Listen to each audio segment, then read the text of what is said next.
நானோ Brilliant Academy திருச்சியின் NEET JEE repeaters புரோகிராமில் சேருங்கள். உங்கள் ஒரு வருட தியாகம் உங்கள் குடும்பத்தின் தலைமுறை மாற்றம். பாமக தலைவரா தன்னை அறிவிக்க கூறிய வழக்க ராமதாஸ் அவர்கள் திரும்ப பெற்றிருக்காரு. அது தொடர்பான முக்கிய செய்தியை தற்போது நாம் பார்த்து கொண்டிருக்கிறோம். இது தொடர்பான கூடுதல் விவரங்களோடு இணைகிறார் செய்தியாளர் சுரேஷ்.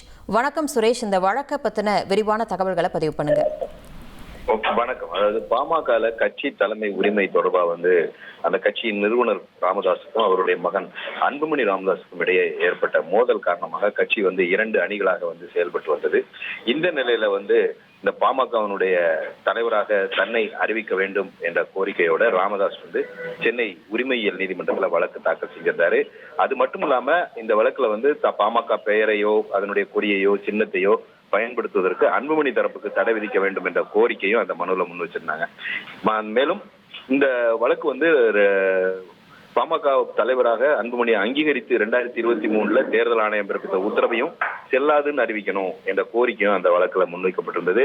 இந்த வழக்கு நிலுவையில் இருந்த இந்த வழக்கின் நிலையில இந்த தலைவருக்கும் அதே போல நிறுவனருக்கும் இடையில ஒரு சமரசம் ஏற்பட்டிருக்குது. அதனால பிரச்சனையை சுமூகமாக தீர்ந்து விட்டதுனால இந்த வழக்கை திரும்ப பெற்றுக்கொள்ள அனுமதிக்க வேண்டும் என்ற கோரிக்கையோட ராமதாஸ் தரப்புல மனுவானது தாக்கல் செய்யப்பட்டிருந்தது.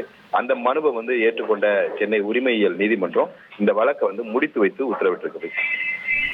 நன்றி சுரேஷ், உங்களுடைய விரிவான தகவல்களுக்கு. பாமக தந்தை மகன் இடையே ஏற்பட்ட மோதல் காரணமா அந்த கட்சி இரண்டு அணியா செயல்பட்டு வந்த நிலையில பாமகவுடைய பெயர், கொடி மற்றும் சின்னத்தை பயன்படுத்த அன்புமணி அவர்களுக்கு தடை விதிக்கணும் அப்படின்னும் கட்சியின் தலைவரா தன்னை அறிவிக்கணும் அப்படின்னும் ராமதாஸ் அவர்கள் சார்பில் நீதிமன்றத்தில் மனு கொடுக்கப்பட்டிருந்துச்சு. இந்த நிலையில அவங்களுக்குள்ளாவே பிரச்சனையை சுமூகமா தீர்த்து கொள்றதா சொன்னதுனால இப்போ பாமகவில் இருந்த சிக்கல் தீர்ந்து அந்த வழக்கை திரும்ப பெற்றிருக்காரு ராமதாஸ் அவர்கள். அது தொடர்பான முக்கிய செய்தியை தற்போது நாம் பார்த்துக் கொண்டிருக்கிறோம்.